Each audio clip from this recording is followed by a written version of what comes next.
ಸರ್ಕಾರಿ ಕೈಗಾರಿಕಾ ಭೂಮಿ ಶಿರಾ ಕೈಗಾರಿಕಾ ಪ್ರದೇಶದಲ್ಲಿ 2 ವರ್ಷ ಹಿಂದೆ ಮಂಜೂರು. ಸ್ಮಗ್ಲರ್ಗೆ ಪ್ರಭಾವಿ ರಾಜಕಾರಣಿಗಳ ನಂಟಿರುವ ಬಗ್ಗೆ ಶಂಕೆ.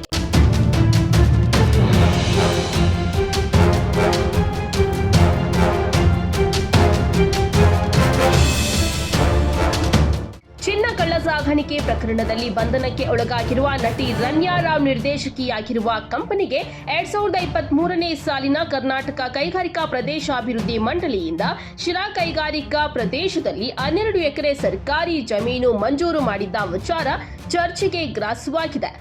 ರನ್ಯಾ ಸಿರೋದಾ ಇಂಡಿಯಾ ಪ್ರೈವೇಟ್ ಲಿಮಿಟೆಡ್ ಕಂಪನಿಗೆ ನಿರ್ದೇಶಕಿಯಾಗಿದ್ದಾರೆ.